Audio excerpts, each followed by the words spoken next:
itu. Jadi terima kasih sekali lagi untuk respon Bapak Ibu untuk mau belajar bersama dengan Ibu Sri Sulastri mengenai persiapan AN. Selamat siang Bu Sri. Selamat siang Bu. Ya, selamat siang Bu Endang. Iya, nah ini Bu Sri Sulastri di sini ada Srinya 3. Jadi kalau saya nyebut Bu Sri, 3-3-nya.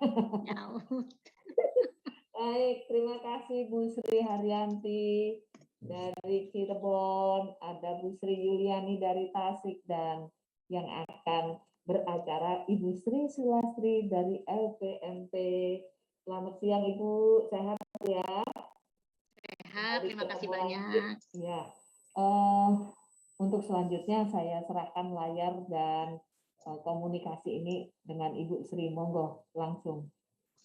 Terima kasih Bu Endang Setiawati, ada Bu Ike Pulihawati, terima kasih banyak. Kemudian kepada yang mengundang kami, Pak Adri Lajuardi dan Pak Arif Suyanto, terima kasih. Teman-teman seluruh yayasan di BPK Penabur, SMP, SMA di 14 wilayah.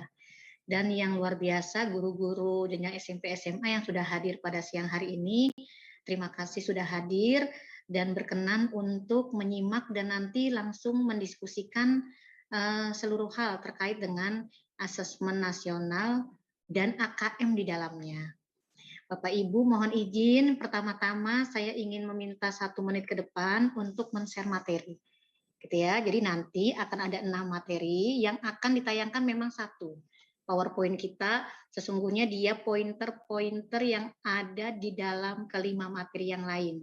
Yang dalam bentuk PDF, yang di dalamnya kebijakan, Permendikbudristek nomor 17 2021 tentang asesmen nasional, POS AN, kemudian ada bagaimana implementasi AKM pada pembelajaran, bagaimana cara membuatnya, soal AKM itu, dan tanya jawab terkait AKM yang sudah diberikan oleh teman-teman Pusmenjar, Pusat Asesmen dan Pembelajaran. Nah, itu baru 1 tuh ya, yang Bapak Ibu lihat kok belum selesai ya, pengirimannya masih berjalan. Berarti saya harus menunggu dulu ini ya. Saya tuh harusnya menge-share-nya tuh yang PDF dulu ya. Ini menge-share-nya yang pertama, PowerPoint, dia masih berjalan. Nah, Bapak Ibu sambil menunggu, kita akan lihat yang di dalam kolom chatting kita sudah ada beberapa tulisan, maka saya akan memberitahukan strategi kita pada hari ini saat materi berlangsung. Bapak Ibu boleh gitu ya mengemukakan pertanyaan yang sesuai dengan teks atau sesuai dengan slide yang sedang tayang di kolom chatting. Nanti teman-teman boleh Bu Endang, boleh teman-teman yang lain memberitahukan Bu Sri ada pertanyaan, bisakah untuk kita jeda langsung bertanya jawab ya, tidak harus menunggu tayangan selesai. Sudah ada 2 tuh. Sudah ada PowerPoint dan Permendikbud. Bapak Ibu nih lanjut nih, ada salinan pos asesmen nasionalnya. Habis ini kita lanjut ke 3 ya, ada 3 materi dalam bentuk PDF. Nah, kemudian nanti juga ada link AKM dari Pusmenjar, boleh kita buka-buka gitu ya. Bapak Ibu, terima kasih. Kita masih menunggu, ternyata tidak bisa 1 menit ya. Saya mohon izin nih, ada di ruangan Widya Iswara di LPMP. Sebetulnya cuacanya mendukung ya, tapi memang pengiriman saya pikir bisa lebih cepat, ternyata belum. Masih di file ketiga. Apakah yang pertama dan kedua sudah diterima? PowerPoint dan Permendikbud? Ya, boleh langsung di-download gitu ya. Kita tidak akan sampai melihat kelima yang lain. Tapi yang pertama yang akan memandu kita untuk memahami ada di poin namanya PowerPoint kita gunakan. Ini pos pun masih muter-muter ya. Maaf Bapak Ibu nih, saya apakah sudah menggunakan tethering atau masih kantor ya? Pantas. Emang kalau di kantor tuh suka tersendat-sendat. Sebentar, dialihkan sebentar.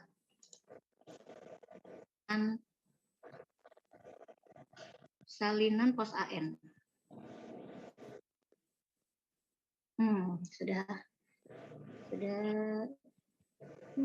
Ternyata salinannya tidak terkirim. Berarti diulangi lagi.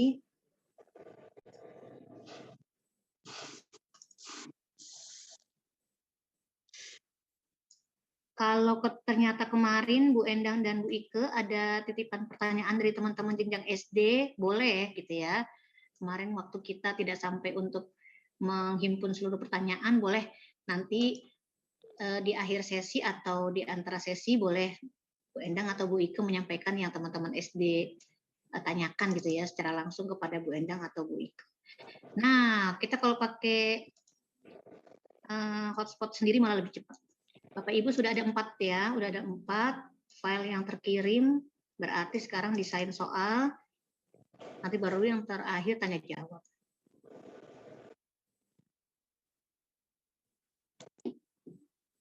Tanya jawab terakhir ada di bawah. Sudahkah 6 file diterimakan Bapak Ibu di kolom chatting? 1, Sudah, Bu. 3 ya? 1, maaf Bapak Ibu nih saya Sudah, Bu. Sudah Komplit, Bu Sri. Siap, terima kasih banyak. Berarti saya mohon izin membuka PowerPoint, tapi minta persetujuan dari host dulu untuk bisa screen sharing. Sudah, Bu. Sudah ya.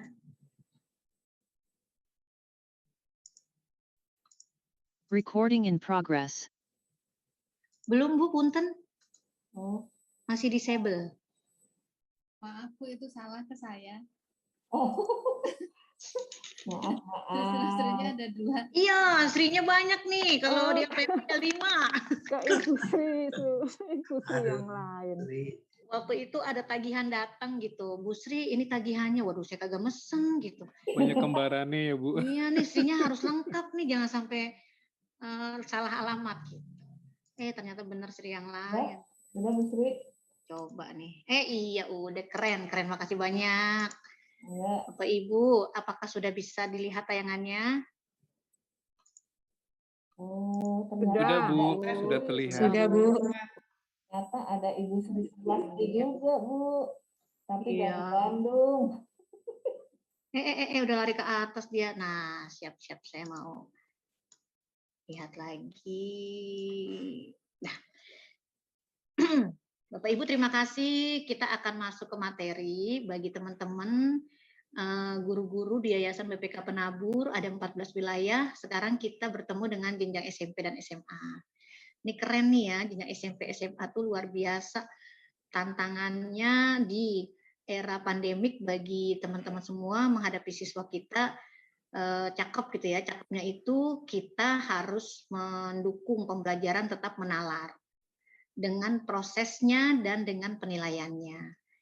Nah, dengan asesmen nasional Bapak Ibu di dalamnya ada AKM, percayalah bahwa kita itu dituntun supaya paket soal kita itu adalah daerah yang dimintakan yang disebut dengan penilaian menalar atau HOT. Jadi justru dengan soal AKM yang Bapak Ibu akan lihat contoh-contohnya, kita pelajari bentuknya, kita pelajari kemasannya dalam menyajikan stimulus atau pengantar soal, dan kita ikutilah itu adalah bagian soal HOT yang harus kita modifikasi dari soal-soal kita yang selama ini diberikan kepada siswa. Jadi saya mengalami yang disebut dengan kesulitan guru menyusun soal HOT, tetapi diadakanlah yang sekarang kita kenal dengan soal AKM, Bapak Ibu justru memudahkan kita dalam menyusun. Karena bentuknya sudah jelas, polanya sudah jelas, gitu ya. Dia tidak berbasis mata pelajaran dan tidak berbasis pada materi. Sehingga Bapak Ibu mencoba untuk membuat tryout kepada siswa bukan menghendaki mereka menguasai dalam materi, tetapi menguasai dalam keterampilan menalarnya. Sehingga mereka harus tahu yang dilatihkan sekarang adalah dalam rangka membuat keterampilan menalar mereka itu terbentuk. Mereka tidak boleh kecewa ketika soal yang dilatihkan tidak akan keluar pada saat mereka mengerjakan soal AKM. Karena begitu kerennya soal AKM dalam artian dia tidak berulang sebagaimana soal UN.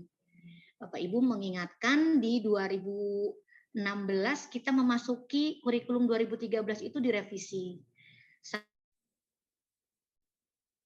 Saat itu masuklah beberapa materi baru, diantaranya gerakan literasi sekolah, penguatan pendidikan karakter, dan penyusunan soal hot. Nah, 3 materi baru itu pada penyusunan soal hot, merasakanlah saya sendiri saat memberikannya di antara BIMTEK kepada jenjang SMA.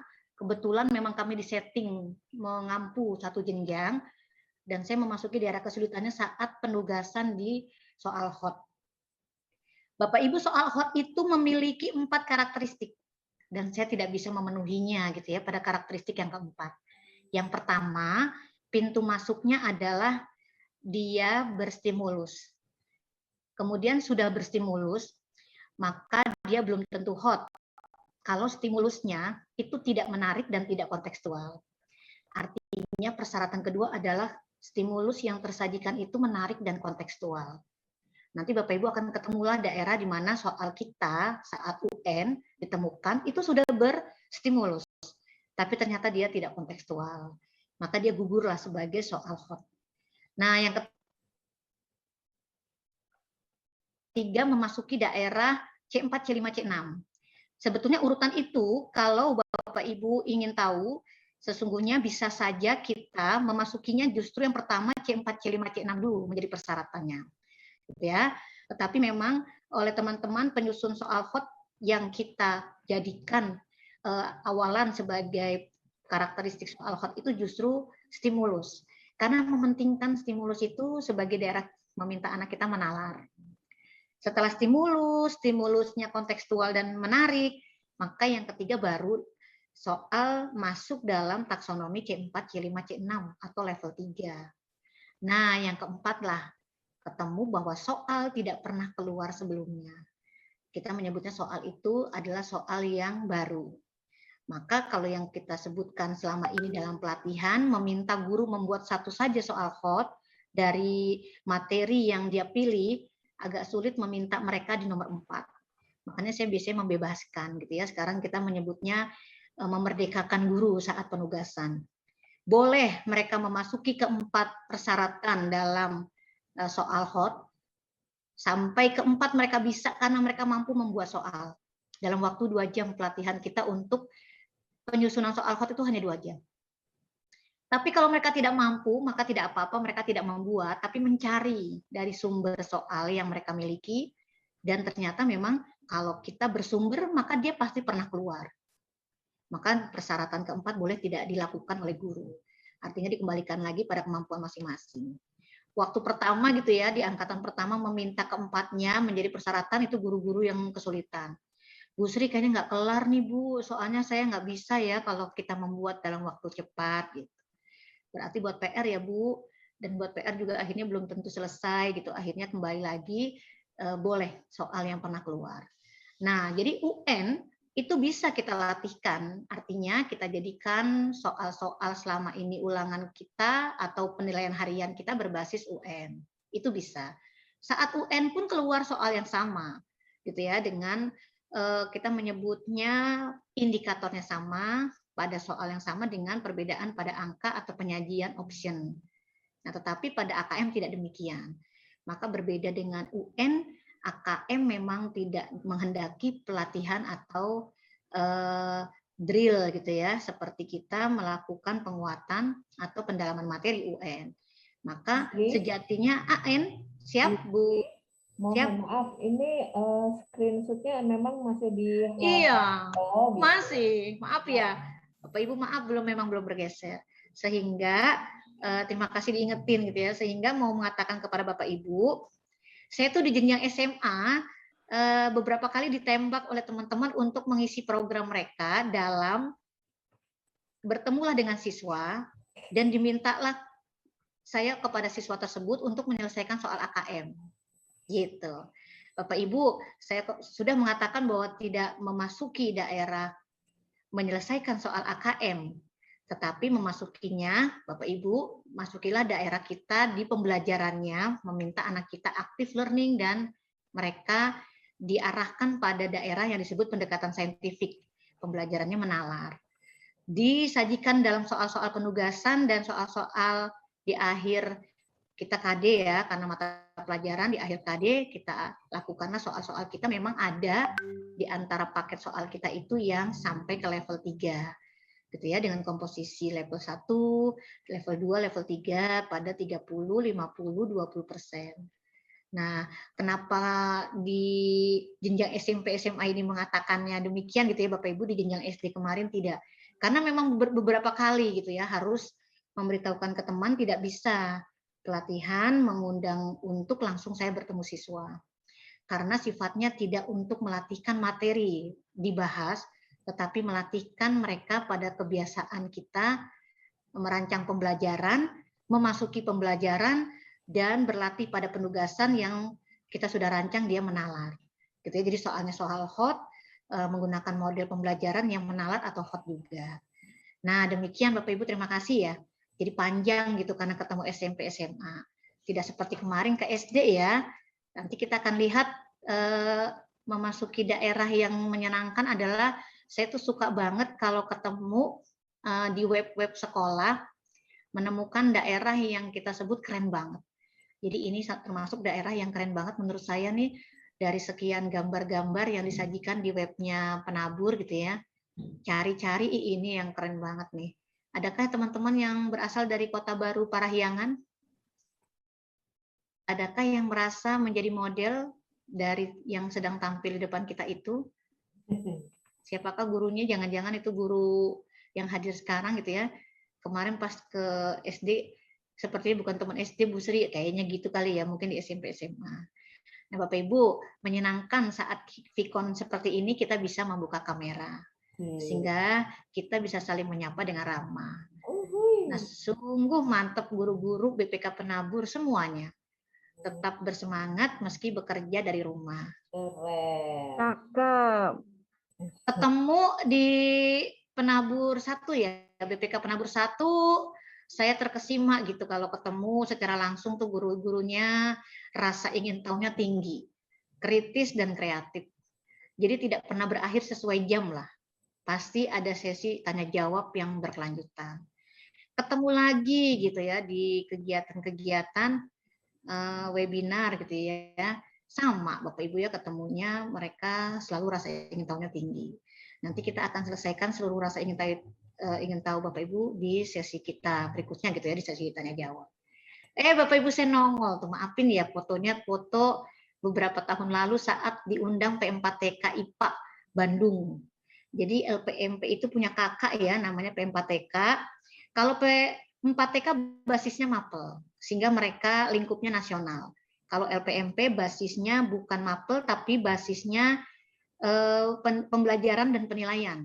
Otomatis kurikulum termasuk di dalamnya. Jadi basisnya provinsi, jadi ada 34. Nah ini pas lagi di P4TK ada pelatihan bagi tenaga laboran gitu ya sebetulnya.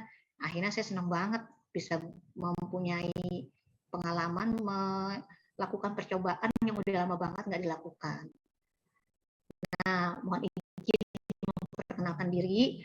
Kemarin di bulan Mei ya, setelah Lebaran itu ada kegiatan dari Pusmenjar. Mengundang kami dari LPMP untuk mencoba soal PISA domain science yang akan menjadi cikal bakal soal AKM di tahun-tahun berikutnya saat literasi itu sudah merambah ke daerah selain membaca dan numerasi. Jadi Bapak Ibu bayangkan kita sekarang masuk ke AKM pada 2 literasi, yaitu membaca dan numerasi.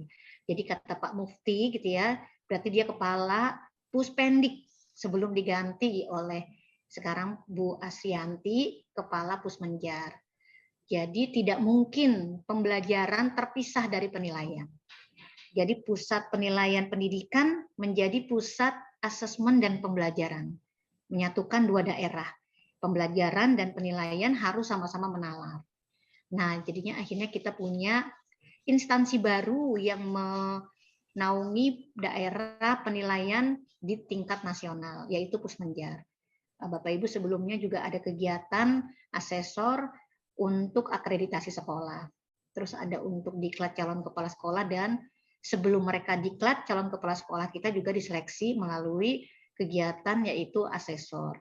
Nah, ketika Bapak Ibu melihat banyak sekali materi-materi terkait guru penggerak memang baru dimulai 2021. Tetapi sebelumnya ada program sekolah penggerak gitu ya di tahun 2020. Di Jakarta belum jadi sampel. Jadi dianggap Jakarta gurunya udah pada bergerak sendiri.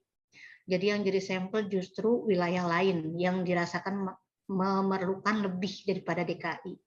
Jadi saya jadi fasilitator guru penggerak, memiliki kelas online dari guru-guru di Cilacap. Itu ya Bapak Ibu, jadi sebelumnya guru di MTS 10 Jakarta Barat, berarti guru IPA, terus juga guru di SMA Nusa Putra, berarti guru kimia, pernah ngalamin fisika dan matematika. Nah demikian, terima kasih. Kita masuk nih ke materi. Bapak Ibu, mohon izin. Kita selalu mempunyai daerah yang disebut dengan dimensi materi. Ya, iya nih Pak Ishak bertanya, PPT-nya kok nggak dilanjut ya? Siap Pak Ishak. Ketika materi kita memasuki daerah pertama, maka itu namanya dimensi faktual. Nah, nomor 1 adalah daerah kita mengetahui kondisi-kondisi yang ada di dunia, mempengaruhi daerah industri, pekerjaan, dan pendidikan. Sampai di Indonesia juga. Begitu memasuki daerah faktual, kita tertantang untuk memahami bahwa harus ada konsep baru untuk kita sampai bisa mengikuti eranya pada tantangan yang disebutkan secara faktual itu. Makalah muncullah gitu ya, kita menyebutnya konsep asesmen nasional. Dia bisa mulai dari nomor 2 pengertian, berlanjut di nomor 3 tujuan, di nomor 4 penggunaannya. Bapak Ibu 2, 3, 4 itu namanya materi konseptual. Begitu kita sudah tahu secara konsep, maka kita perlu tahu pelaksanaannya bagaimana. Implementasinya seperti apa. Itu kita masuki daerah yang disebut dimensi ketiga, namanya dimensi pengetahuan prosedural. Nah, nomor 5 prosedural, Bapak Ibu, ternyata di nomor 6, kita ketemu sebetulnya ini materi metakognitif. Gitu ya, jadi selalu ada materi itu di 4 dimensi ini. Yang terbanyak memang konseptual. Yang memulai atau materi awalan pasti faktual, gitu ya, karena itu daerah kita memiliki kontekstual itu memahami dulu apa yang terjadi dan akhirnya kita bukan hanya memahami, menerima dengan senang hati. Memang konsep ini harus kita lakukan. Asesmen nasional itu tuntutan zaman, gitu ya. Memang tantangan di era disrupsi, era di mana begitu cepat terjadi perubahan-perubahan menyeluruh di segala lini. Akhirnya kita paham bahwa itu daerah yang harus anak-anak kita hadapi, maka konsep asesmen nasional yang sekarang digulirkan kementerian adalah yang terbaik. Bapak Ibu, ketika kita sudah menerima ini, sudah memahami memang itu penting bagi kita, maka kita akan nyaman gitu ya. Yang baru pasti sesuatu yang tidak nyaman sebetulnya karena kita harus berubah. Tetapi ketika kita ketahui kepentingannya adalah untuk siswa. Siswalah yang akan mendapatkan keuntungan terbesar gitu ya, berpusat pada siswa. Maka guru-guru memang akhirnya melakukannya karena kepentingan yang kita sebut semata-mata untuk siswa. Nah, kalau begitu kita juga akhirnya senang gitu ya. Senang itu artinya menerima kebijakan dan melakukannya dengan senang hati. Nah, Bapak Ibu, sekarang kita memasuki daerah yang pertama dulu, disebut dengan latar belakang daerah dimensi pengetahuan faktual. Di revolusi industri 4.0 gitu ya, kita langsung ke daerah yang kita lingkari gitu ya dengan garis itu, bahwa IT menjadi bagian yang tidak mungkin tidak kita lakukan di segala bidang termasuk pendidikan, dan pandemi COVID-19 itu mempercepat penggunaannya. Bapak Ibu, masuk ke daerah berikutnya. Setelah IT kita mampu semuanya memasuki dan mengikuti eranya, maka ada daerah berikutnya yang anak-anak kita hadapi, yaitu pekerjaan yang nanti menunggu anak-anak kita adalah pekerjaan yang terbatas, tidak sebagaimana kita dulu, yaitu pekerjaan-pekerjaan itu daerah yang dituntut mereka mampu menalar dan berkecerdasan interpersonal. Jadi tidak ada lagi peluang bagi mereka memasuki daerah pekerjaan yang kita sebut daerah prosedural. Kalau mereka memasuki daerah pekerjaan itu, maka lambat laun sesungguhnya mereka harus bergerak untuk siap digantikan oleh mesin. Gitu ya. Sekarang kita tahu 100% operator dan buruh sudah digantikan. Memasuki mall, kita tinggal memencet tombol tiket berwarna hijau atau tombol bantuan berwarna merah. Tidak ada lagi petugas yang menyambut kita di pintu masuk. Kita sudah tahu ternyata sopir bis, asisten perawat, dan pengembang web bahkan sudah sebagian pekerjaannya diambil alih, gitu ya, 60% diambil alih oleh mesin. Nah, akhirnya pekerjaan yang tidak bisa diambil alih adalah pekerjaan kita sebagai guru, sebagai kepala sekolah, sebagai pengembang pembelajaran, pengembang kurikulum, pengembang penilaian. Gitu ya, pengembang-pengembang itu tidak bisa digantikan karena daerah menalar. Bapak Ibu, teman-teman kita pengawas, gitu ya, Bapak Ibu pengawas, teman-teman kita dosen di perguruan tinggi, dan kami gitu ya fungsional di LPMP dan Pempa-TK di Kementerian Pendidikan Kebudayaan itu sama, 100% tidak bisa digantikan oleh mesin. Dan itu setara dengan yang tercantum pada slide kita, yaitu psikiater dan legislator. Mengapa kita tidak bisa digantikan? Karena kita memasuki daerah 2, kemampuan menalar dan kecerdasan interpersonal. Jadi saya menyebut interpersonal ini bukan kemampuan sebetulnya, tapi kecerdasan ya. Dan membuktikan bahwa kecerdasan itu memang berubah. Gitu ya, kecerdasan itu dapat ditingkatkan. Memang awalnya saya pun tidak cerdas secara interpersonal. Saya kalau udah diminta berkelompok itu deg-degan banget gitu ya, karena saya tidak senang bersama orang lain dalam tugas. Saya lebih suka sendiri, saya tahu kalau sendiri pasti selesai. Bersama orang lain tuh kita harus mendengarkan, menyimak, mencoba memahami, dan akhirnya menyatukan pemahaman yang berbeda. Itu daerah interpersonal tuh. Tetapi akhirnya dengan tuntutan pekerjaan gitu ya, dan terlatihlah dengan sendirinya karena dibiasakan, maka kita memiliki daerah interpersonal. Maka anak-anak kita tidak hanya membutuhkan daerah kemampuan menalar, saat proses pembelajaran pun jangan sampai tidak diarahkan ke kecerdasan interpersonal. Minimal berdua, kemudian bisa bertiga atau berempat. Hindari lebih dari 4 karena memungkinkan mereka tidak memiliki peran dibandingkan berempat, bertiga, atau berdua. Sebetulnya memang saya paling nyaman itu kalau bisa berdua. Kalau tidak ya berempat. Ya. Sehingga kalau ke labnya BPK Penabur 3 tuh saya kaget-kaget ya. Mereka sudah berempat, bahkan sudah berdua. Saya pikir wah kelompok terbaik itu berdua. Karena nggak mungkin satu orang bengong. Karena pembagian perannya jadi lebih banyak. Setiap orang akan berperan karena tinggal berdua. Tapi kalau berempat, berlima, wah bahkan berenam, bisa-bisa memang ada yang tidak berperan. Nah, Bapak Ibu, demikian cara memandang tuntutan pekerjaan anak-anak kita, bahkan kita sekarang udah ngalamin. Nah, mana buktinya bahwa pekerjaan itu memang sangat dibutuhkan pada daerah metakognitif atau daerah menalar. Nah, itu adalah grafik yang terus naik, gitu ya, grafik batang, grafik garis. Tetapi ada daerah yang terus turun. Daerah-daerah pekerjaan tadi yang kita sebut daerah rutin atau prosedural. Nah, kita memasuki daerah berikutnya, tantangan yang kita hadapi secara faktual. Bahwa nilai PISA kita pada literasi membaca, matematik, dan sains sebetulnya meningkat tetapi tidak signifikan. Sehingga Kementerian pun memutuskan ini harus dibawa ke ranah nasional. Semua harus mengalami meningkatkan kemampuan anak menalar saat menjawab soal. Sehingga itu menjadi kebijakan yang kita sebut dengan asesmen nasional, di dalamnya ada AKM. Kalau sudah dibawa ke ranah nasional dalam suatu kebijakan, maka mau tidak mau semua bergegas, gitu ya. Kita sekarang mempersiapkan dirilah, ya. Nah, kita bergerak lagi ke daerah berikutnya. Ketika daerah kognitif diminta, gitu ya, dituntut oleh zamannya bahwa anak kita harus sampai ke daerah itu, Bapak Ibu tidak bisa dipungkiri kita di Indonesia ini masih menemukan secara penelitian 41% anak kita itu masih tidak merasa nyaman, gitu ya, dalam pembelajaran, bahkan dalam ketakutan. Mereka tidak bisa berpikir untuk mengerjakan soal karena kondisi mereka tidak dalam, kita menyebutnya kondisi yang kondusif, gitu ya, yang mereka terima dan mereka alami sebagai seorang pelajar. Jadi di rumah mungkin mereka tidak bisa memiliki ruang gitu ya, karena mereka memiliki rumah satu petak atau bahkan satu kamar gitu ya, dengan saudara-saudara mereka, bergantian handphone dengan orang tua yang mereka gunakan untuk bekerja. Ya, akhirnya mereka dalam ketakutan karena tuntutan guru menagihkan tugas yang bertumpuk belum dikerjakan. Kemudian tidak ada kuota dan seterusnya gitu ya.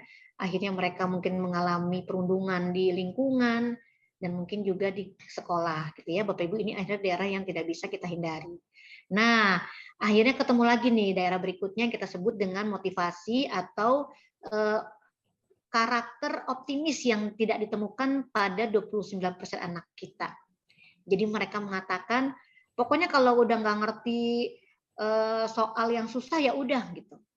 Pokoknya nggak apa-apa lah, emang ini soal susah kita udah pasti nggak bisa lah. Dari awal mah udah nggak ngerti aja gitu ya Bapak Ibu. Jadi mereka memahami bahwa itu bukan daerah yang mereka pahami dan tidak apa-apa tidak paham. Karena emang dari awal tidak paham.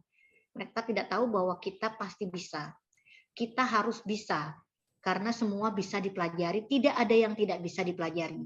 Yang hanya mereka perlukan adalah dibiasakan gitu ya. Akhirnya bisa juga. Karena kalau udah dibiasakan, semuanya akan mengalami itu hal yang sebetulnya biasa-biasa saja. Ya, kita seperti teknologi, sekali mengalami setelah itu kita bisa. Makanya di teknologi itu hanya perlu mengalami sekali aja, setelah itu seperti sama dengan yang lain yang sudah berkali-kali gitu ya. Kita jadi ahli juga. Bapak Ibu, yuk kita masuki kita sebagai guru. Mohon izin menyampaikan memang UKG itu dilematik gitu ya. Kami di APMP banyak banget namanya komplain dalam artian soal yang diberikan kepada guru saat UKG tidak sesuai dengan apa yang guru alami dalam tugas sehari-hari. Jadi memasuki daerah teori yang sudah kita tinggalkan. Makanya ketika nilainya rata-rata masih rendah, sebetulnya jangan melihat pada kualitas guru semata, tapi lihatlah pada kualitas butir soal yang diberikan. Nah, itu adalah daerah evaluasi bagi kami di kementerian. Terutama pembuat butir soalnya adalah teman-teman di P4TK dan teman-teman di perguruan tinggi. Ya, Bapak Ibu, sekarang kita geser ke kelas-kelas yang ada di seluruh dunia. Saya tidak ingin ke negara kita dulu, kita akan ke negara dengan pembelajaran terbaiknya. Australia, Amerika, Hong Kong.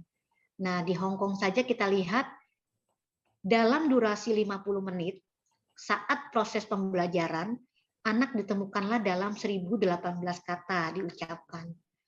Tetapi luar biasa gurunya mengucapkan 7 kali lipat gitu ya, nyaris yaitu 6.920. Artinya begitu dominan kita sebagai guru dan belum melakukan yang disebut dengan mengaktifkan kelas.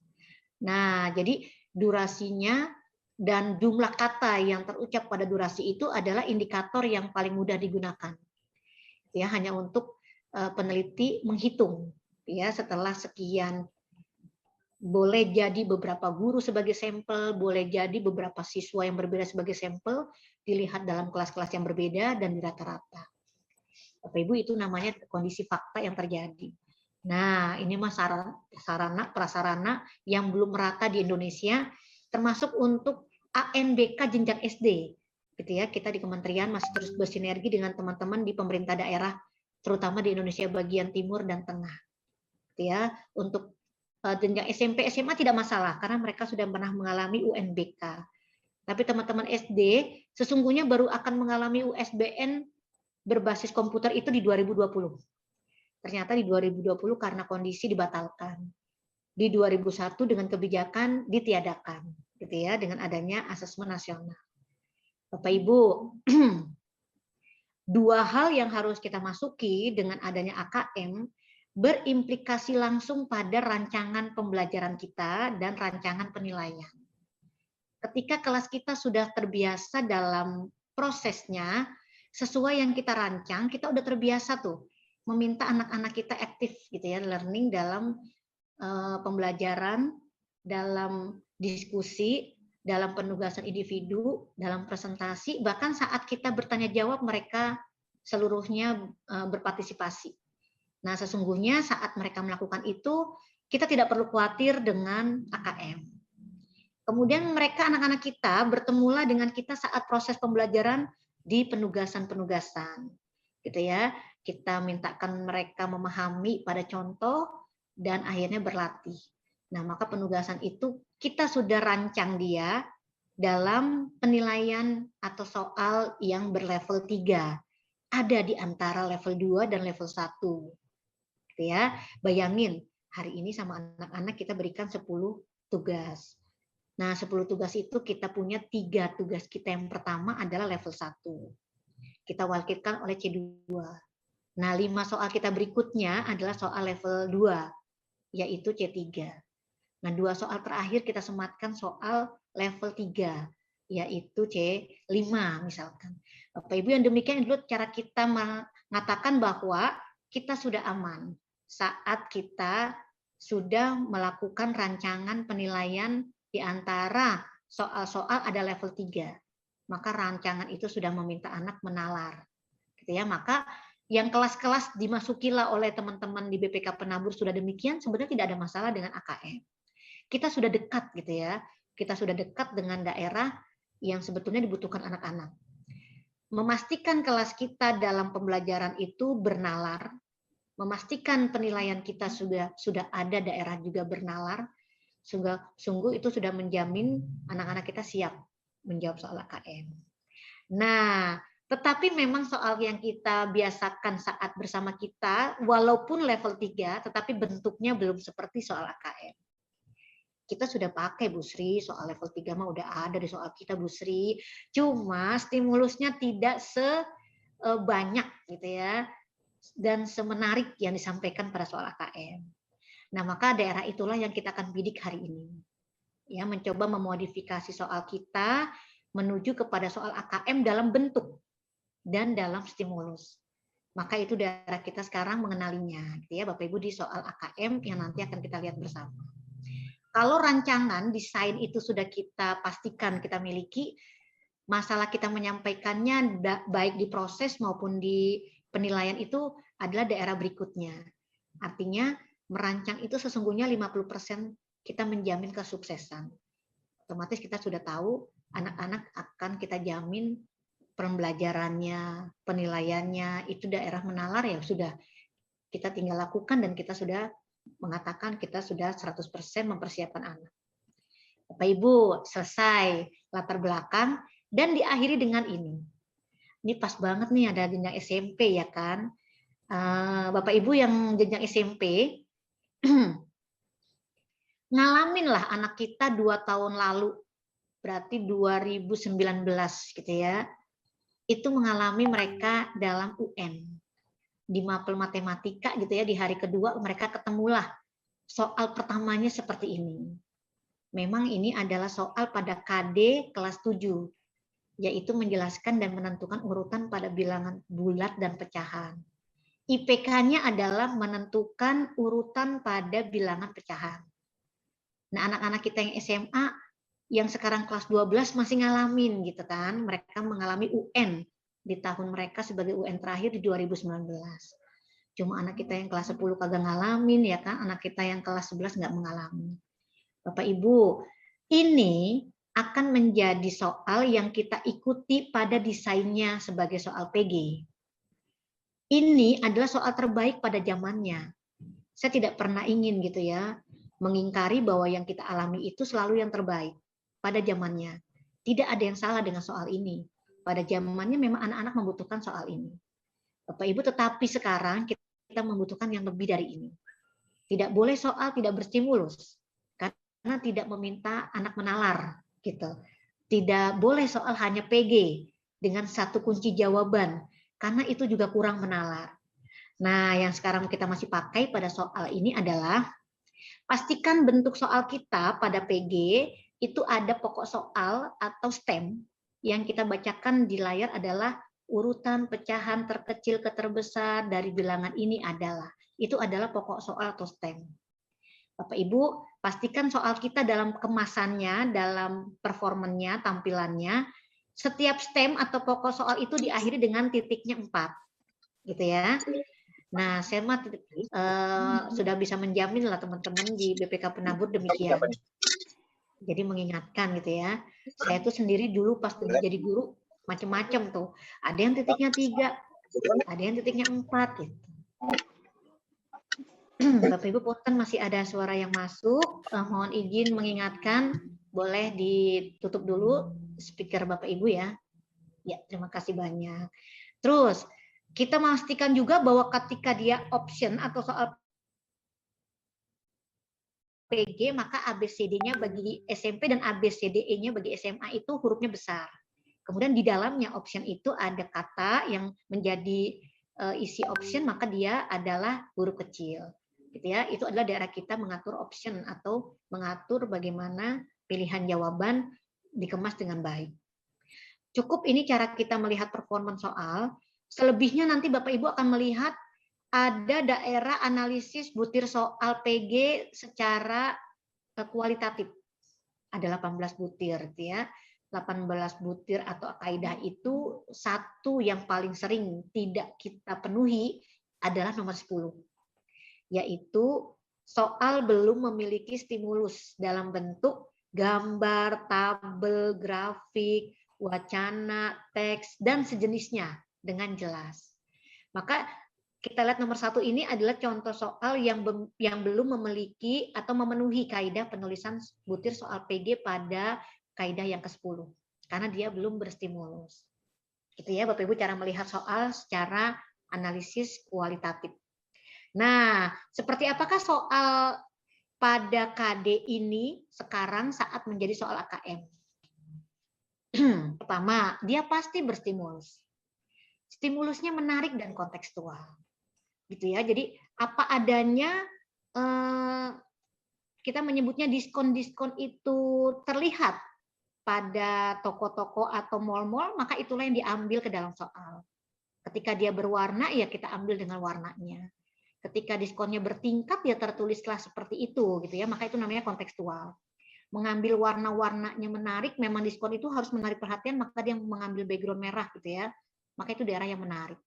Maka stimulus yang digunakan menarik dan kontekstual terpenuhi gitu ya. Pada soal ini memang inilah soal AKM, menuntut stimulus yang menarik dan kontekstual. Habis gitu kita sekarang geser ke bentuk soal.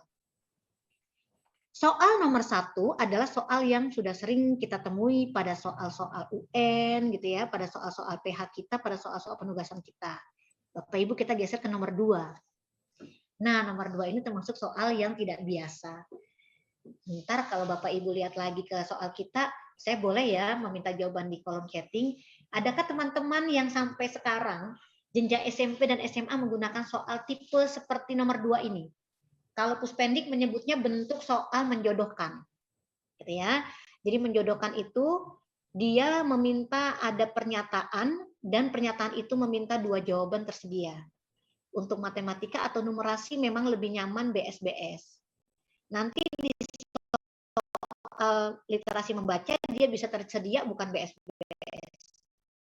Dia bisa tersedia sesuai atau tidak sesuai dengan teks. Sistematis atau tidak sistematis gitu ya ketika teksnya itu hasil percobaan atau percobaan. Terus ada lagi fakta atau opini gitu ya.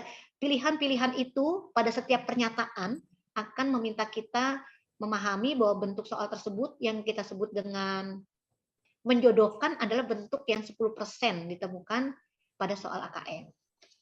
Kemarin di SD ditanyain tuh, adakah Bapak Ibu yang masih menggunakan soal menjodohkan? Saya percaya di SD itu masih. Makanya senang banget pas di kolom chatting tuh pada menjawab. Masih Bu, tetapi jarang. Masih Bu, tetapi tidak selalu gitu. Pokoknya kata-kata masih itu memang berarti kita menemukan di jenjang SD bagaimanapun juga bentuk soal itu lebih beragam. Makanya saya senang gitu ya melihat soal-soal teman-teman SD. Nah, kenapa demikian? Maksudnya kita kembali ke jenjang yang lain. Kenapa SMP dan SMA kebanyakan PG dan uraian saja? Bapak Ibu, saya mau melihatnya dari daerah penilaian sumatif yang diminta di akhir jenjang, yaitu UN itu sendiri, di mana bentuknya PG.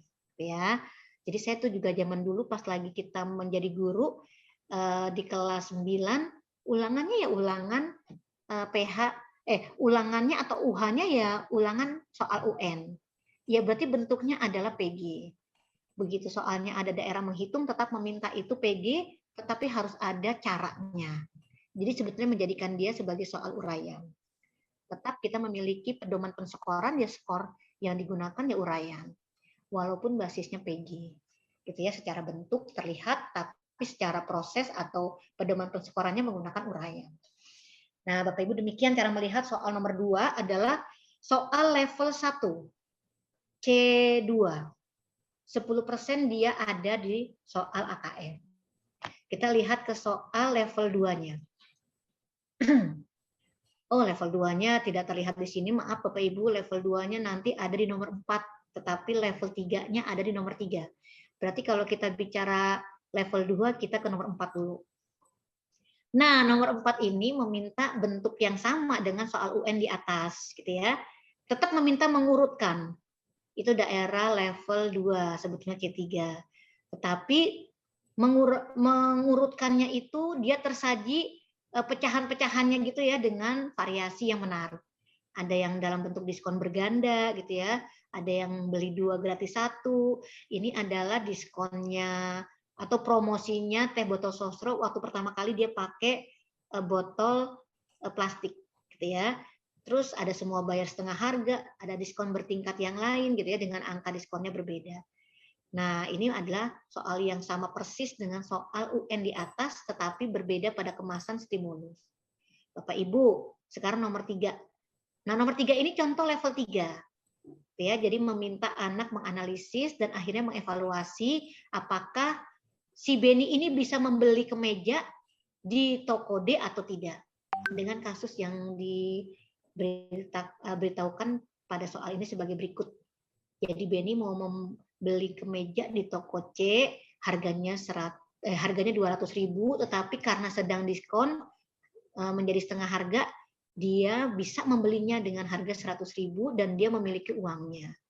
Begitu ke toko C ternyata habis. Akhirnya temannya bilang, tuh di sebelahnya ada toko D, mempunyai promosi yang sama gitu.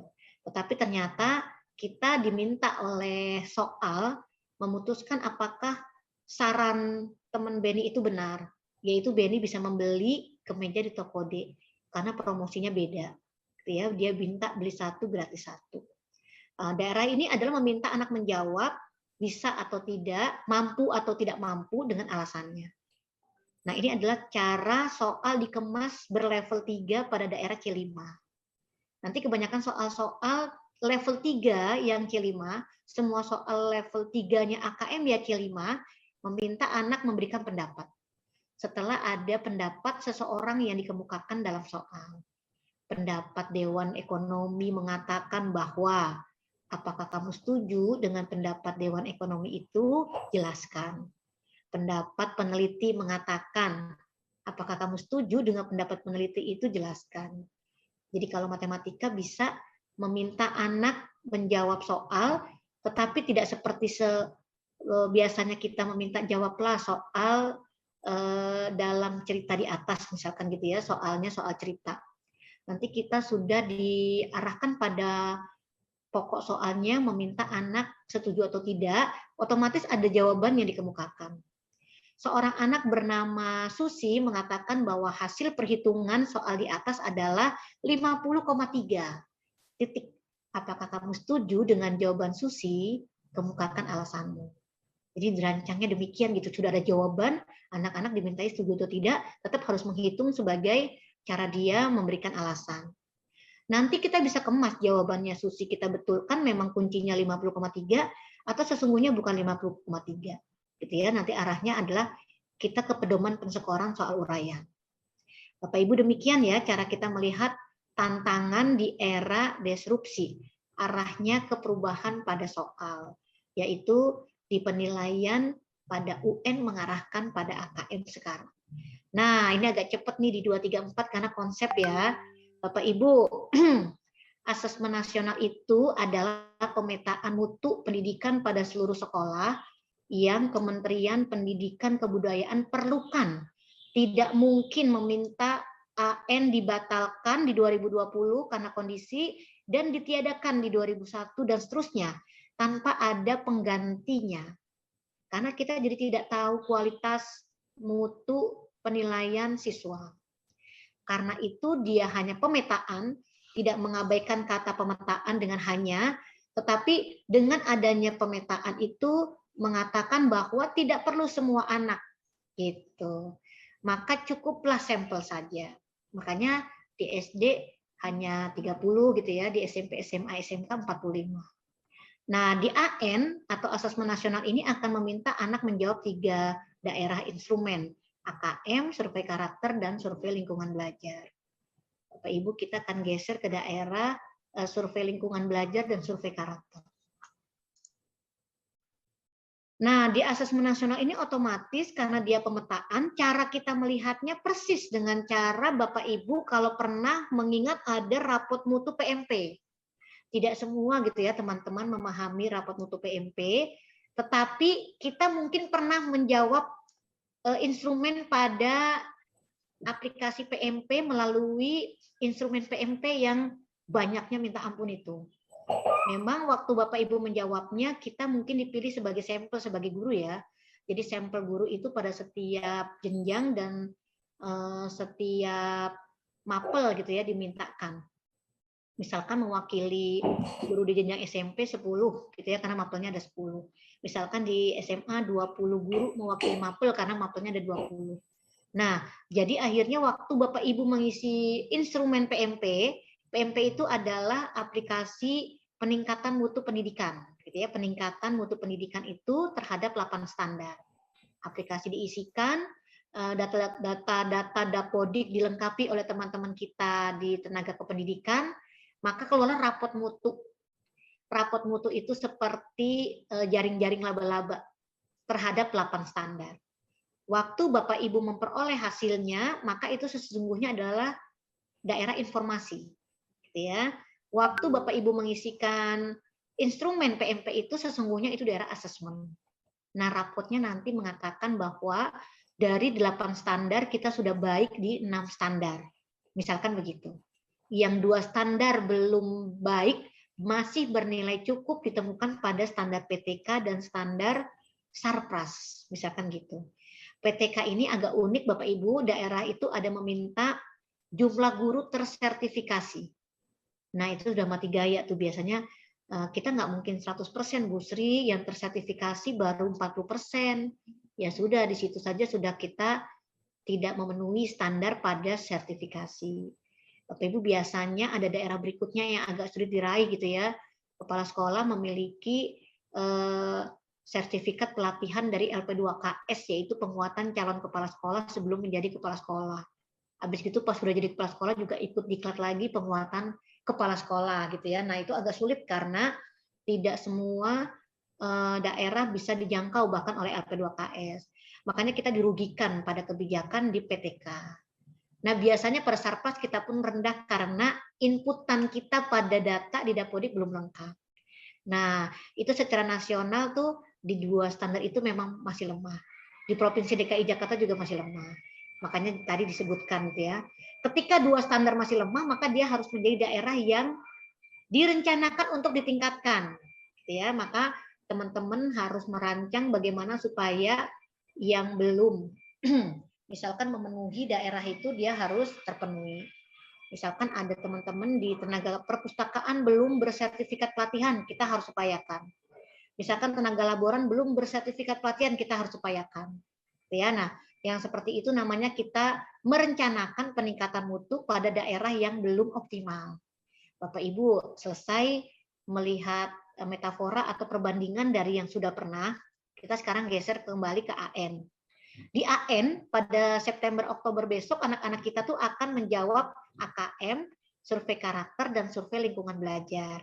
Nah, waktu mereka menjawabnya otomatis mereka akan kita dapatkan hasilnya di bulan Desember. Dalam bentuk informasi, yaitu hasil rapot mutu sekolah dari AN. Gitu ya. Makanya rapot mutu kita PMP di 2020 yang kita terima kemarin di 2021 awal adalah rapot mutu terakhir. Di 2021 ini sudah tidak ada lagi rapot mutu karena kita sudah tidak mengisikan instrumen PMP. Kita akan mendapatkan rapot mutunya pada bulan Desember, ya rapot mutu hasil AN. Gitu ya Bapak Ibu cara melihatnya, sehingga AN itu akan menjadi pemetaan di tingkat nasional, provinsi, wilayah, dan satuan pendidikan. Mana yang masih lemah akan menjadi program. Kemudian kita rancang program peningkatannya harusnya meningkat pada AKM atau AN selanjutnya. Sekarang kita geser pada daerah instrumen yang melihat ke survei lingkungan belajar dan survei karakter dulu. Nah, Bapak Ibu mohon maaf dilewati daerah-daerah yang konsep gitu ya, Bapak Ibu bisa membacanya kembali. Kalau ada yang ingin tanyakan boleh. Kita berhenti sebentar di survei lingkungan belajar, kita ikutan nih gitu ya. Untuk triangulasi data, untuk mendapatkan hasil lingkungan belajar yang valid dibutuhkan sebanyak-banyaknya responden. Maka siswa melakukannya, guru melakukannya, dan kepala sekolah melakukannya. Bapak Ibu ini namanya tips gitu ya, ini namanya saran. Walaupun survei lingkungan belajar yang diisikan oleh guru itu membutuhkan waktu atau diberikan waktu 2 minggu, silakan nanti waktunya diatur oleh teman-teman di Pusmenjar, guru dibebaskan dia akan mengisinya kapan, tetapi lebih baik kita mampu mengontrol waktu pengisiannya bersama-sama. Jadi memang di isian itu guru bebas untuk mengisikan surveinya, tetapi bebasnya bertanggung jawab, gitu ya. Karena survei lingkungan belajar akan mempengaruhi penilaian kita pada lingkungan belajar di sekolah. Bayangin pas kita ngisi pas di rumah gitu ya, pas kita ngisi udah kita klik tombol yang tersedia, misalkan tahu-tahu ada tamu gitu. Pas kita nengok ke tamu terus dia geser. Bapak Ibu itu artinya daerah yang kita secara teknis tidak boleh tidak dalam konsentrasi pengisiannya. Maka boleh bareng-bareng tuh kita mintakan waktunya disepakati kapan, duduk bareng waktunya, bersamaan membuka laptop, kita semua masuk ke dalam pengisiannya secara individual. Gitu ya, tetapi pada kondisi yang kita atur, kita nyaman, kita konsentrasi tinggi, tidak ada gangguan teknis. Gitu ya, cara kita membuat tips survei lingkungan belajar terisikan dengan optimal. Nah, di survei karakter, sesungguhnya ini daerah yang anak-anak kita sudah menjawabnya dengan baik, kalau memang itu ditemukan oleh mereka. Secara karakter sudah terbangun di rumah dan didukung oleh kita di sekolah. Bayangin gitu ya, nanti yang daerah ini adalah daerah-daerah seperti kasus mereka diberikan dan mereka harus memutuskan. Mereka misalkan mereka menemukan uang, tidak lama kemudian datang orang mencari uang. Nah, dia, anak itu yang menemukan uang berada pada kondisi di mana dia memerlukan uang untuk ibunya yang sedang sakit. Ibunya sakit, tidak punya uang untuk berobat. Pas banget nemu uang gitu. Tapi ternyata dia berhadapan dengan seseorang yang sedang mencari uangnya yang hilang. Dan akhirnya dia harus menjawab pertanyaan berikutnya. Apa yang harus dilakukan oleh anak itu menurutmu? Nah, silakan pilihannya itu akan menggambarkan karakter anak kita. Seperti itu Bapak Ibu ya, arahnya ke 6 indikator ini. Nanti kasus-kasus itu tidak bisa kita setting, karena kasusnya akan terus berbeda. Seperti AKM tidak bisa disetting. Artinya yang disetting bukan soal secara materi, tetapi kebiasaan kita mengantarkan stimulusnya sudah terbiasa kita berikan pada soal, bentuk soalnya sudah biasa kita berikan pada anak-anak. Nah, itu yang bisa kita lakukan sebagai cara mendukung anak bisa mengerjakan soal AKM. Bapak Ibu, jadi survei karakter pasti menggambarkan karakter anak kita. Tapi saya kok kalau BPK Penabur kok yakin banget gitu ya, anak-anaknya tuh berkarakter banget. Bapak Ibu memang membiasakan anak pada Zoom berkarakter itu juga luar biasa tuh. Tidak boleh tidak izin saat ke toilet atau meninggalkan ruang. Jadi tetap harus ada izin. Tetap harus melalui kolom chatting gitu misalkan untuk menjeda gitu ya, sehingga kontrol guru ada, atau menggunakan raise hand lebih cepat lagi terlihat jelas gitu ya. Bapak Ibu, itu namanya darah kita membangun karakter dan tidak usah khawatir dengan hasil survei anak ketika itu sudah kita lakukan. Nah, kita geser sedikit ke AKM karena AKM di slide selanjutnya lebih rinci dan ini hanya deskripsi dari yang kita akan temukan di belakang. Bapak Ibu, saya ke sini nih. Yang akan kita biasakan, itu bahasa saya ya kalau dibiasakan, beberapa teman mengatakan yang akan kita kondisikan pada siswa adalah bagaimana kita mengenalkan bentuk soal kepada mereka, sehari-hari ketemulah dengan soal itu di penugasan. Sehari-hari ketemulah dengan soal bentuk itu di penilaian harian. Sehingga pada saat AKM mereka udah biasa. Oh ini mah yang biasa sehari-hari sama guru aku nih udah ngerti nih gitu. Oh ini yang baru kemarin tuh. Bentuk-bentuk seperti ini mah kita juga udah paham gitu. Jadi mereka nyaman menemukannya dan percaya diri mereka pasti bisa. Bapak Ibu, yang kita kenali adalah yang paling sering keluar, yaitu 60% soal kita pada AKM itu adalah PG, dengan jawaban lebih dari 1. Jadi ketika kita punya soal 10 PG, nah idealnya 60% kita jadikan dia PG dengan kunci jawaban lebih dari 1. Tetapi kan tidak mudah, gitu ya. Maka daerah sistem penjaminan mutu pendidikan, gitu ya, daerah kita menuju kepada daerah terstandar supaya kita bisa memenuhi ini adalah pelan-pelan. 10 soal PG, 2 dulu lah yang PG dengan kunci jawaban lebih dari 1. Udah 2 udah bisa, besok-besok bisa nih 4 nih. Dari 10 soal kita adakan 4 dengan PG lebih dari 1. Ntar lama-lama nih bisa juga nih 5 nih gitu. Kayaknya 5 kok udah bentok ya. Ya udahlah gitu Bapak Ibu, artinya kita yang tahu saat kita memodifikasi butir soal kita dengan bentuk seperti ini, 60%-nya diminta oleh AKM, kita sudah mencoba untuk menyematkan soal bentuk ini ke dalam penugasan anak-anak dan penilaian harian. Kalau udah penilaian harian, kita akan mengikutinya sampai ke PTS, PAS, dan PAT. Nah, kalau yang 20% otomatis tidak usah kita latihkan, memang sehari-hari kita dengan anak pun demikian. Maka tantangan kita itu adalah yang 60%. Termasuk yang menjodohkan ketika memang sehari-hari tidak kita biasakan, lah itu harus sudah kita mulai. Jadi adakanlah satu ketika saat bersama siswa itu ada soal menjodohkan. Yang isian singkat kalau memang belum pernah kita lakukan, maka lakukanlah. Adakanlah bentuk soal itu dalam penugasan. Lebih nyaman bermain di penugasan karena jatuhnya kita lebih leluasa pada jumlah soal. Gitu ya. Nah kalau uraian daerah yang sudah biasa, Bapak Ibu silakan gitu ya. Cuma uraian yang akan kita buat nanti memang bisa kita dekat-dekati seperti soal AKM, yaitu pada level 3 dengan taksonominya C5. Sampai sini dulu, kita sedikit-sedikit ke bentuk dan akhirnya sampailah ke literasi, baik numerasi maupun membaca.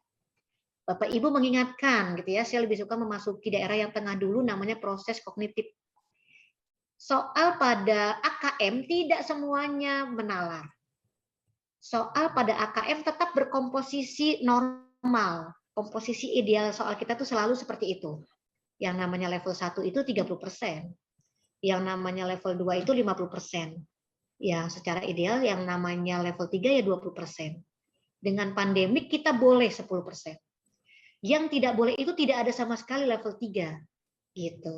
Karena bagaimanapun juga kita tidak boleh meninggalkan daerah menalar dengan kondisional gitu ya, dengan kondisi yang ada. Di 2018 itu adalah UN yang semua jenjang itu turun nilainya.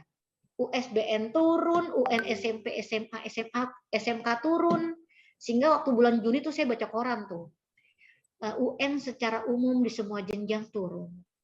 Maka 2019 teman-teman di kementerian membuat satu pelatihan TOT bagi guru, bagi narasumber nasional untuk pembelajaran dan penilaian HOT sampai 7 angkatan. Coba semua teman-teman di LPMP diboyong gitu ya. Angkatan pertama di Jakarta, angkatan kedua di Medan, angkatan ketiga ada di Jogja, saya dapat angkatan ke-7 yang terakhir di Bali. Waduh, pokoknya tuh dikocok Bapak Ibu, kita nggak tahu kita ada di angkatan keberapa, pokoknya rezekinya kita gitu. Teman saya pengen banget ke Bali, dapatnya di Jakarta. Saya pengen banget di Jakarta karena tidak ingin keluar kota, dapatnya di Bali gitu. Pokoknya demen banget saat itu kita tahu bahwa tidak mungkin meminta anak pada UN dengan 20% level 3 dalam penilaiannya. Di akhir jenjang pula, saat dalam proses pembelajaran tidak diarahkan ke menalar. Sehari-hari tidak diarahkan ke menalar, tidak terampillah anak kita, di ujung akhir jenjang diminta menjawab soal menalar gitu.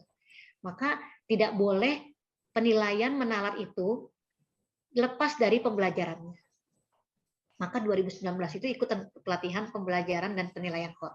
Di manakah letak pembelajaran hot? Di penggunaan model pembelajaran. Di manakah letak penilaian hot? Di level 3 yang ada harus di dalam setiap soal kita pada komposisi yang anak kita sanggup. Bu Sri, habis gitu 2019 UN-nya bagaimana tuh, naik atau turun? Naik. Kok bisa? Karena level 3-nya diturunin jadi 15%. Gitu. Akhirnya naik tuh nilai UN. Berarti emang nilai UN di 2018 turun karena dia level 3-nya 20%. Terus gimana 2020 belum jadi UN ya kan? Nggak jadi tuh. Padahal tahun itu pertama kali USBN mau berbasis BK. Ya teman-teman udah pada, teman-teman jenjang SD udah pada curhat. Bu Sri gimana nih bocah-bocah belum pada ngerti nih megang mouse nih bocah SD gitu. Nah, jadi akhirnya tidak jadi, dan sekarang kita pahami yang membuat teman-teman mengatakan bahwa AKM itu bernalar adalah bentuk soalnya. Secara bentuk soal, PG dengan jawaban lebih dari 1 itu lebih menalar dibandingkan soal PG dengan jawaban 1 pada soal yang sama. Kemudian yang membuat soal AKM itu menalar apalagi ya? Stimulus. Dengan soal yang sama, dia berstimulus, dia lebih menalar dibandingkan dia tidak berstimulus. Jadi memang stimulus itu wajib muncul. Dia kaidah penulisan butir soal yang ditemukan di nomor 10. Ketika soal tidak berstimulus, dia tidak memenuhi kaidah itu. Mengapa diperlukan stimulus? Karena meminta anak lebih menalar. Gitu. Jadi tidak semua soal AKM level 3. Tetap yang terbesar itu level 2. Bapak Ibu, sekarang kita hubungkan antara proses kognitif di numerasi dengan bentuk soal.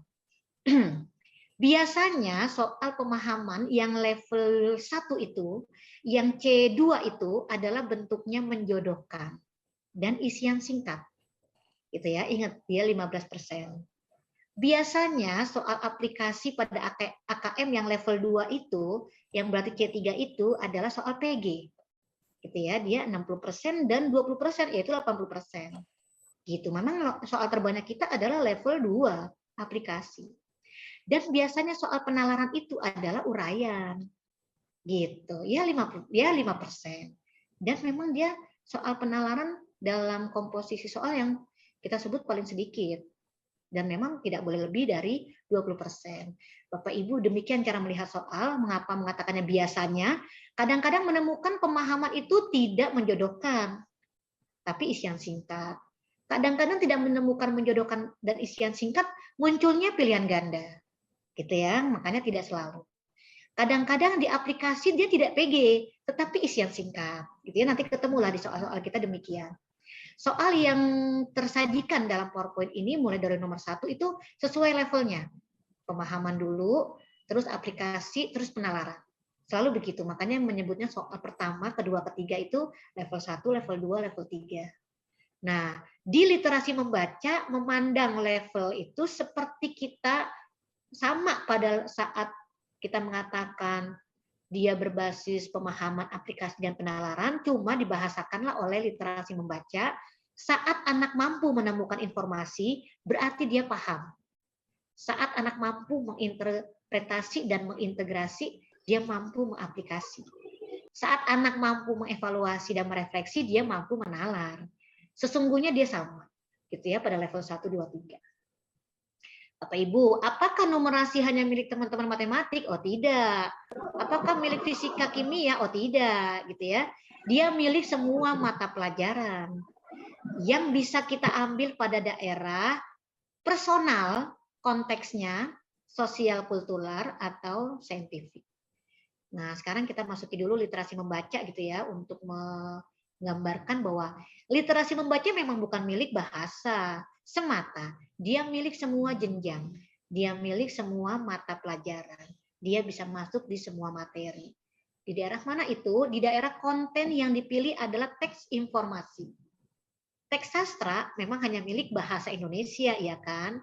Tetapi konten teks informasi itu milik semua mapel. Makanya teman-teman bahasa Indonesia masukilah daerah sastra. Karena daerah mapel lain tidak bisa memasukinya. Gitu ya, tetapi begitu kita ke PJOK, kita bisa masuk teks informasi. Yang kemarin kita punya tuh juara olimpiade gitu ya di Jepang, itu adalah dua orang yang berkarakter, yang menjadi inspirasi, yang membuat kita semua jadi menyatu dalam semangat bahwa kita bisa. itu daerah kita masuk ke kontennya adalah teks informasi, isinya, konteksnya adalah personal. Bapak Ibu punten, anak-anak kita harus kita buat tertarik dengan membacanya, karena itu yang kita pilih sebagai topik yang kita googling untuk kita cari dan kita sematkan ke dalam soal itu adalah yang daerah-daerah dekat dengan mereka dan mereka sangat minat dengan itu. Bagaimana menjadi YouTuber handal, bagaimana menjadi komikus berkarakter gitu ya. Nah, itu daerah-daerah kita bisa menyebutnya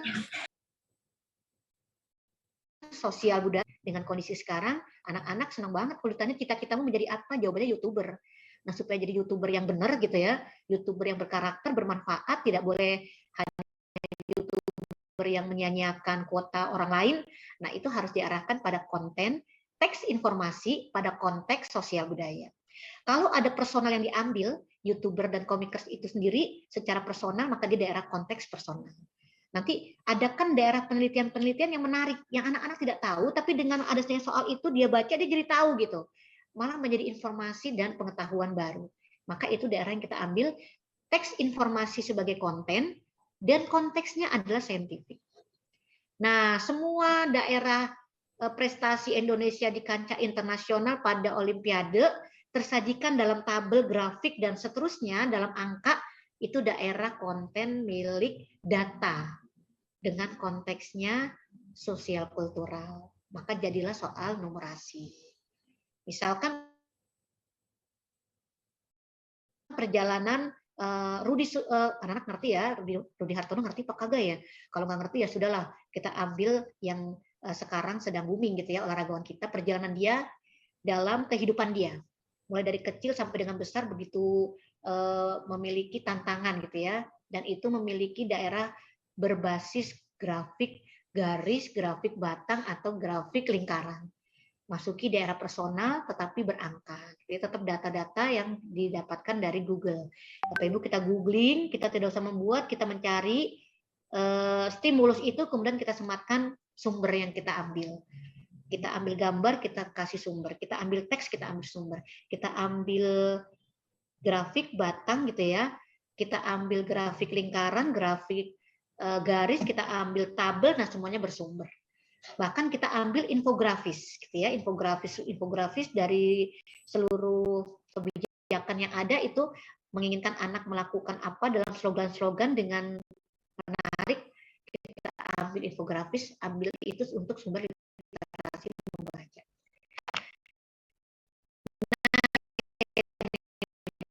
Bapak Ibu, sebelum masuk soal, saya berhenti sebentar di sini. Apakah hanya milik guru kelas 5? Oh tidak. Apakah hanya milik guru kelas 8? Oh tidak juga. Apakah hanya untuk kelas 11? Juga tidak. Maka yang Bapak Ibu sebut-sebut tadi itu hanyalah sampel untuk anak-anak kelasnya yang dimintakan melakukan pengerjaan, memiliki kewajiban pada AKM kelas. Ini materi terakhir metakognitif. Bapak Ibu bahkan kelas 2 aja sudah dimulai.